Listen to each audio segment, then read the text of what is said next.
تسلیم کرنا برابر ہے ایمان۔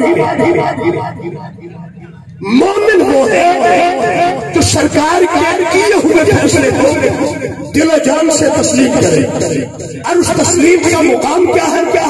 فرمایا فلا تجدوا فی انفسہم حرجا مما قضیت، اور فرمایا پھر صرف یہ نہیں کہ پیغمبر کے فیصلے کے بعد سرکار کے فیصلے کے بعد ہو جاؤ اور اسے تسلیم کر لو اور خاموشی کرو۔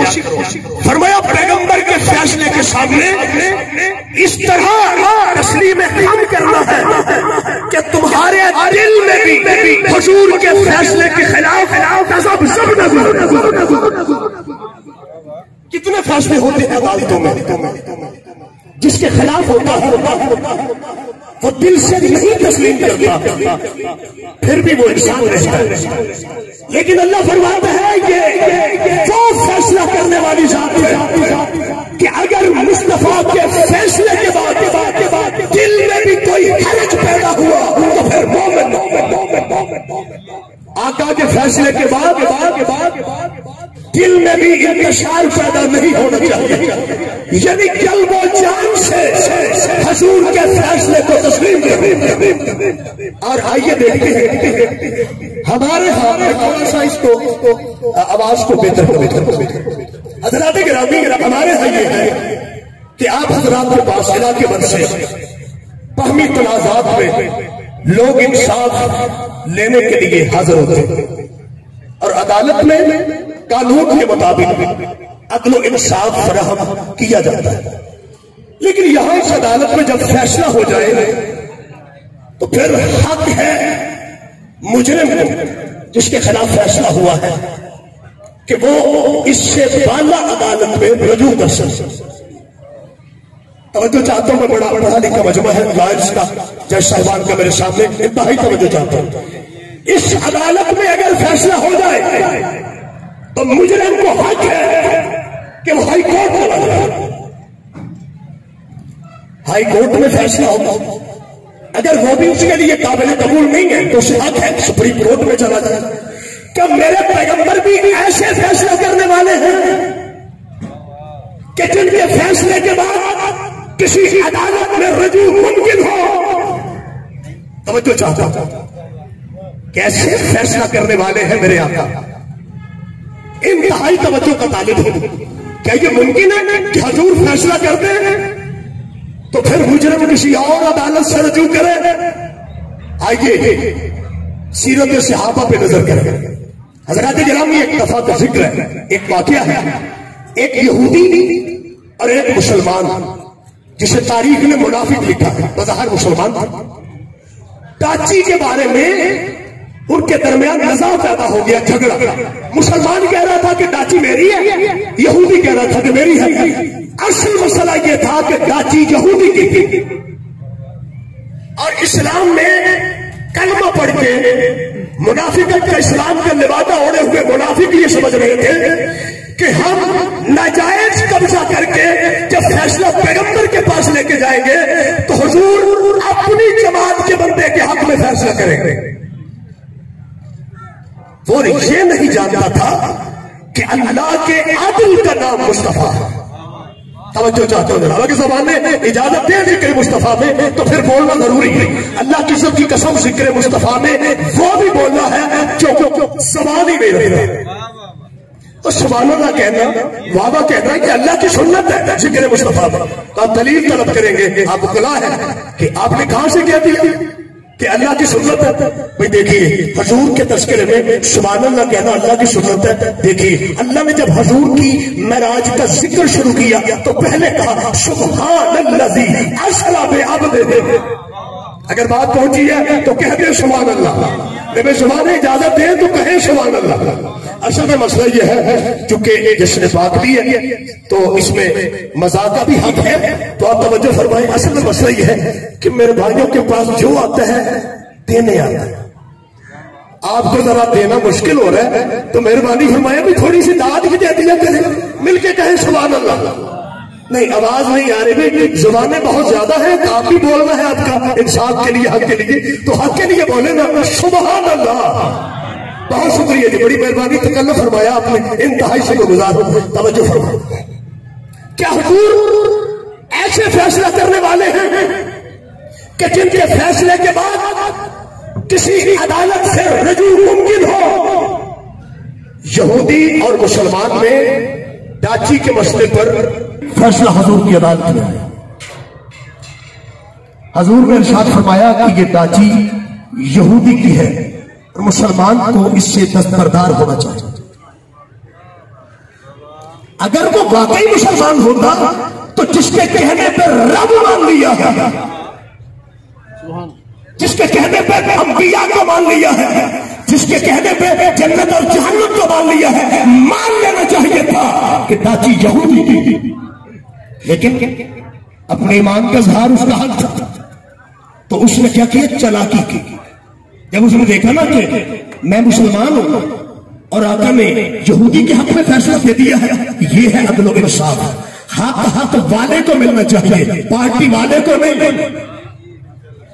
یہ ہے پیغمبر کی سیرت کہ حق اسے ملنا چاہیے جس کا حق ہے، نہ کہ اسے ملنا چاہیے جو عزیز ہے، جو قریب ہے، جس کی جان پہچان ہے۔ توجہ، اب اس نے کیا کیا؟ وہ کہتا ہے جی، یہودی سے کہتا ہے جب باہر نکلے نا، تو یہودی نے کہا کہ دیکھا نا آپ کے رسول اللہ نے انصاف فرمایا ہے، جس کی ڈاچی تھی اسے دلوا دی۔ اس نے کہا مجھے یہ فیصلہ قابل قبول نہیں، ابھی میں ایک اور عدالت میں فیصلہ لے کے جاؤں۔ تو یہودی نے کہا کہ اس سے بڑی عدالت کون سی ہے کہ مصطفیٰ کے فیصلے کے بعد کوئی فیصلہ کرے؟ تب اس نے کہا کہ میرا فیصلہ حضرت عمر رضی اللہ تعالیٰ عنہ فرمائے۔ یہودی کو ساتھ لے کے حضرت عمر کے گھر پہنچا، تقلباب کیا، حضرت عمر تشریف لائے۔ کیسے آنا ہوا؟ کہ سرکار ہمارا جھگڑا ہے۔ مسلمان نے کہا یہ ڈاچی میری ہے، یہ ڈاچی میری ہے اور یہ قبضہ کر کے بیٹھا ہے، ہمارا فیصلہ کرے۔ جب حضرت عمر سے کہا نا ہمارا فیصلہ کریں، ڈاچی تو میری ہے، یہ قبضہ کر کے بیٹھے ہیں، تو حضرت عمر نے کہا کہ ہاں ہم گواہوں کو بلاتے ہیں، انصاف اور عدل کے ساتھ تمہارا فیصلہ کریں گے۔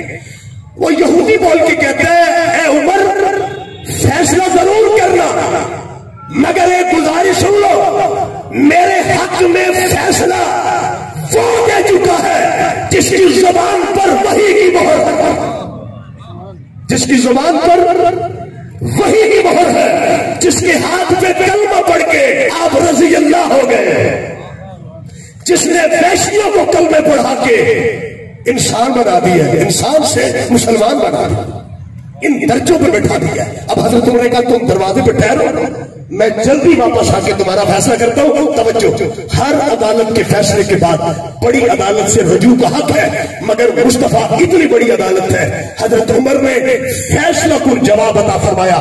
آپ جلدی سے اندر گئے، آپ نے تلوار اٹھائی، دروازے پہ آئے، مسلمان کا سر قلم کر کے زمین پہ پھینک دیا۔ مجمع سے بندے بولے سرکار آپ نے کیا کر دیا؟ آپ نے بندہ قتل کر دیا۔ فرمایا اس کی سزا قتل تھی، جو مصطفیٰ کے فیصلے کے بعد فیصلہ مانگے وہی واجب القتل، وہی واجب بولو بھائی، وہی واجب بھائی۔ اتنا شور خراب ہو گیا، اس کے ڈبے کو ٹھیک کر دو۔ جو مصطفیٰ کے فیصلے کے بعد کسی اور سے فیصلہ طلب کرے، عمر کی نگاہ میں بولو وہ واجب القتل ہے۔ میرے آقا کا فیصلہ اللہ کا فیصلہ ہے۔ اللہ فرماتا ہے من یطع الرسول فقد اطاع اللہ، جس نے رسول کی اطاعت کی اس نے اللہ کی اطاعت کی۔ ہر جگہ پہ آپ قرآن کی تفاسیر پڑھیں، آپ قرآن کی تلاوت فرمائیں، آپ ترجمہ پڑھیں، آپ دیکھیں گے کہ جہاں بھی اللہ نے اپنا ذکر کیا ہے مصطفیٰ کا ذکر پہلے کیا ہے۔ اللہ نے جہاں اطاعت طلب کی ہے پہلے مصطفیٰ کی اطاعت کا حکم دیا۔ جہاں اللہ نے اتباع طلب کی ہے بندوں سے وہاں اللہ نے پہلے مصطفیٰ کی اطاعت اور اتباع مانگی ہے۔ جہاں اللہ نے محبت مانگی ہے پہلے مصطفیٰ سے محبت پھر خدا سے محبت۔ ہاں ایک مقام ایسا ہے جس میں ذکر خدا پہلے ہے ذکر مصطفیٰ بعد میں ہے. توجہ چاہتا ہوں وہ جگہ کون سی ہے؟ وہ ہے کلمہ شریف. لا الہ الا اللہ پہلے ہے، اللہ کی توحید پہلے ہے، محمد رسول اللہ میرے نبی کا ذکر بعد میں ہے. اللہ یہ کیا ہوا؟ تیرا قانون وہ یہ تھا کہ ہر جگہ محبوب کا تذکرہ پہلے ہوتا تھا. اطاعت کی بات آئی تو مصطفیٰ کی پہلے، محبت کی بات آئی تو مصطفیٰ سے پہلے، اتباع کی بات آئی تو مصطفیٰ سے پہلے. یہ کلمے میں ترتیب کیوں بدلی ہے؟ اپنا نام پہلے رکھ دیا، محبوب کا نام بعد میں رکھ دیا. فرمایا تمہیں شعور نہیں ہے. کئی کافروں نے کلمہ پڑھ کے ہونا تھا مسلمان، میں نے اس لیے اپنا نام پہلے رکھا ہے کہ کافر ناپاک زبان سے میرا نام لے کے پہلے زبان پاک کرے، پھر کہے محمد رسول اللہ، پھر کہے بولو محمد. زبانیں اجازت دے رہی ہیں تو پھر کہیں محمد رسول اللہ صلی اللہ علیہ وسلم. حضرات گرامی، قانون بنانے والی ذات کون سی ہے؟ آپ قرآن کا مطالعہ کر کے دیکھیں. اللہ نے تب سوالات انبیاء کو بھیجا اللہ کا حکم نافذ ہو. نہیں، حضرت عیسیٰ جیسے سوالات نبیوں میں 313 رسول ہیں. 313 رسولوں میں 5 اولو العزم پیغمبر ہیں صاحبان شریعت، اور ان میں سے ایک ذات ہے حضرت عیسیٰ ابن مریم علیہ السلام. تو جناب عیسیٰ ایک دن کے ہیں، یہودی راہ میں کھڑے ہیں، مریم کے ہاتھوں پہ جناب عیسیٰ ہے. یہودیوں نے تانا دیا ماں کے کردار پر. اللہ نے کہا مریم تو چپ رہے. بھائی توجہ چاہتا، تو اشارہ کر دے گود کے بچے کی طرف، یہ بول کے تیری وکالت کرے گا. اب داغ لگایا جا رہا تھا کردار مریم پہ، لیکن ایک دن کا عیسیٰ بولا انی عبداللہ ہے اتانی الکتاب وجعلنی نبیا. کہ یہودیوں میرے ماں کے کردار پہ انگلی اٹھاتے ہو، سنو میں اللہ کا بندہ ہوں، نبی بنا کر بھیجا گیا ہوں، آگے نہیں بنا. توجہ بھائی توجہ فرمائیں. چھوٹا نبی کہہ رہا ہے میں دنیا میں آ کے نبی نہیں بنوں گا، میں نبی بن کے آیا ہوں.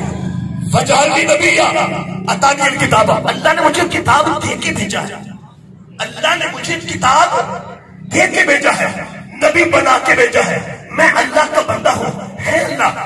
یہودیوں کا اعتراض تھا کردار مریم پہ.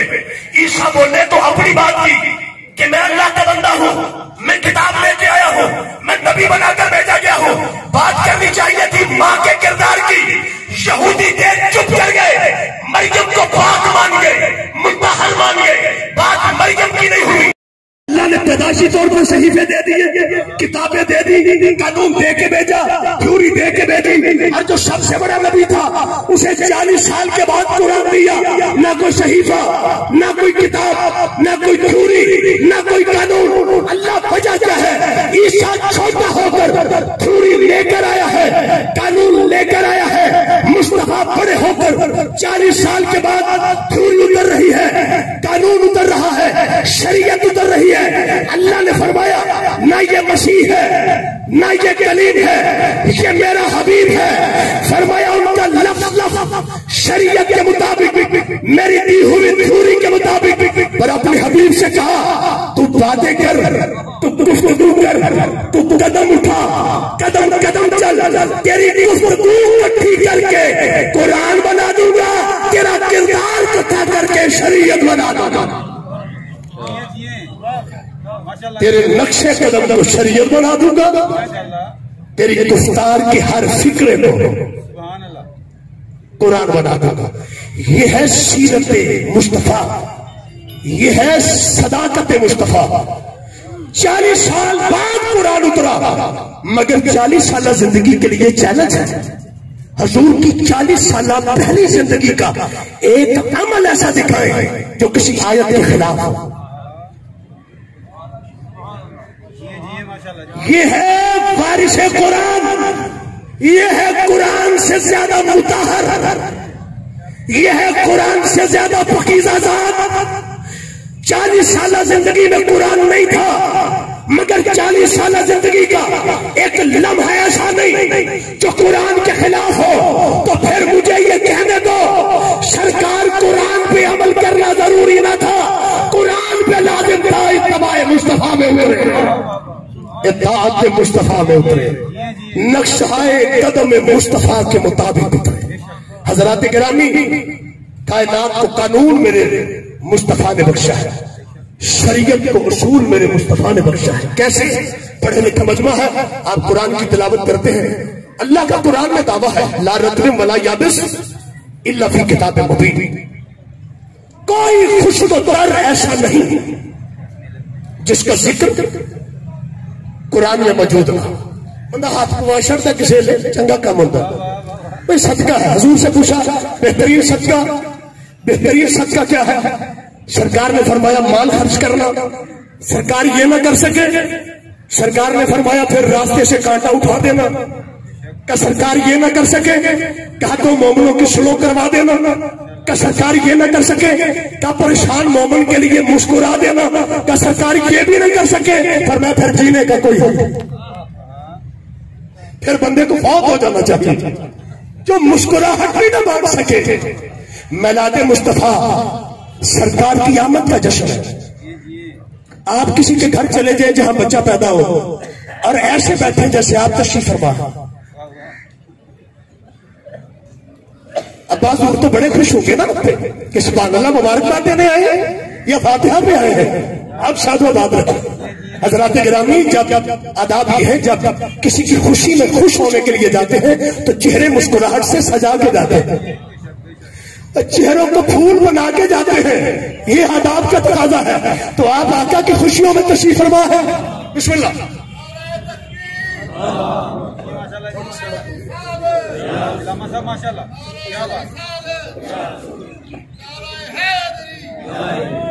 سبحان اللہ، دل کٹیا جی رانا صاحب نے، اللہ ان کو سلامت رکھے۔ یہ زبان قبر میں بھی بولے جو ذکر مصطفیٰ کے لیے بولے۔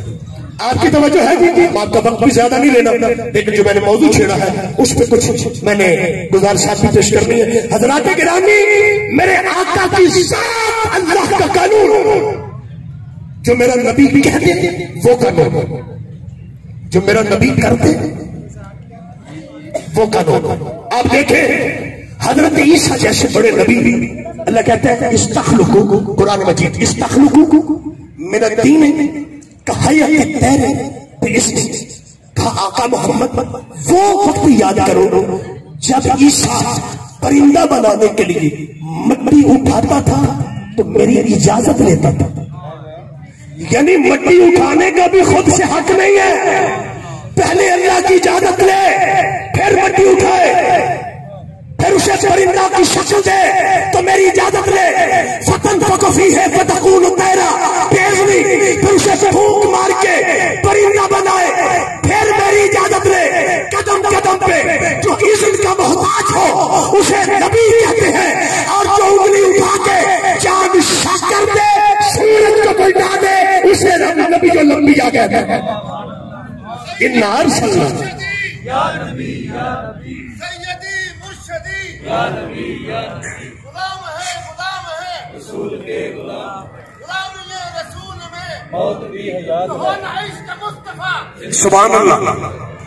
حضرات گرامی توجہ فرمائے آپ، ہر نبی قدم قدم پہ اذن کا محتاج ہے، لیکن اپنے حبیب سے کہتا ہے انا ارسلنا الیکم رسولا شاہدا ومبشرا ونذیرا وداعیا الی اللہ باذنہ سراجا منیرا، ہم نے تجھے اذن دے کے بھیجا ہے چاند بلانے توڑنے کے لیے، میرے اذن کی ضرورت نہیں، انگلی اٹھا توڑ دے، سورج پلٹانے کے لیے تجھے اذن کی احتیاج نہیں ہے، ہم نے تجھے اجازت دے کے بھیجا ہے۔ ہر نبی کے لیے حکم ہے قدم قدم میری تھیوری کے مطابق اٹھاؤ، نظر میرے قانون کے مطابق ہو، قدم پہ نظر رہے، نظر پہ قدم رہے۔ ہر نبی کا دستور تھا اللہ کے بتائے ہوئے اصول کے مطابق ایک قدم بھی نہیں اٹھا سکتا تھا، جو حلال تھا وہ پہنچا دیتا تھا، جو حرام تھا وہ پہنچا دیتا تھا۔ خود کچھ کہنے کا، قانون بنانے کا نہ حوصلہ تھا، نہ دم تھا، نہ اجازت تھی، پر اپنے حبیب کے لیے کہا یحل علیہم الطیبات ویحرم علیہم الخبائث، میرا مصطفیٰ تو چاہے جسے حلال کر دے تو جسے چاہے حرام کر. تیرا حلال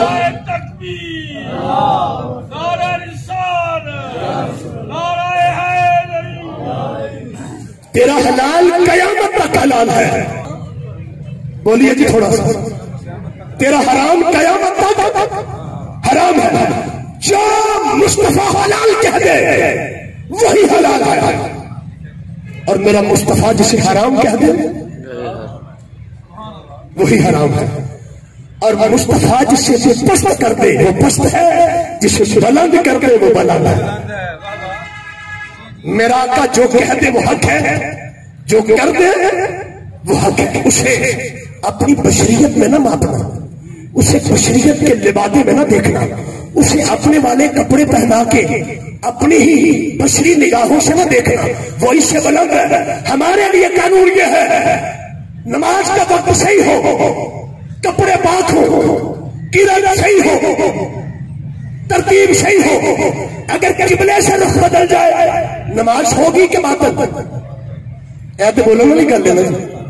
چلو اگر نہیں بھی پتا ساتھ والے بندے سے پوچھ کے بھی بندہ بتا دینا تو ان کی بات میں حرج کوئی نہیں ہوتا. قبلہ جی قبلہ سے اگر نماز پڑھتے رخ بدل جائے تو نماز کیا ہوتی ہے؟ ایس پاس سے بولے تھوڑا جب نماز. جی بہت شکریہ جی، مہربانی ہاتھ پویا جی. نماز باطل ہے. نماز کا وقت صحیح ہو، قرآن صحیح ہو، کپڑے صحیح ہو، وضو صحیح ہو، ترتیب صحیح ہو، اگر منہ قبلے سے پھر جائے تو نماز باطل. نماز ایک کری باطل لاکھ ہو گئے تو سواد اگلی گل. نماز بولو بولو، نماز جس کا رخ قبلہ سے پھر جائے اس نمازی کی نماز باطل. اسے اپنے جیسا نہ کہنا جو ہجرت کر کے مکے جائے، رخ کعبے سے ہٹ کے بیت المقدس کی طرف تھا. جب مکے میں رہتے تھے نا آپ تو رخ بیت المقدس کی طرف ہوتا تھا، لیکن راہ میں کعبہ پڑتا تھا، یعنی کعبہ بھی نگاہ کے سامنے رہتا تھا. لیکن جب مدینے آ گئے نا تو پشت کعبے کی طرف ہوتی تھی، منہ بیت المقدس کی طرف. حضور کے دل میں ملال تھا کہ ہمارا قبلہ اپنا ہونا چاہیے. توجہ، ذات مصطفیٰ کا مقام کیا ہے؟ ہم قبلہ سے رخ پھیرے تو نماز کہی گئی. مصطفیٰ کا مقام کیا ہے؟ سرکار کے خیال آیا، ذہن میں خیال ابھرا، دل میں امنگ پیدا ہوئی کہ ہمارا قبلہ اپنا ہونا چاہیے، اسلام کا کعبہ الگ ہونا چاہیے. اللہ نے نماز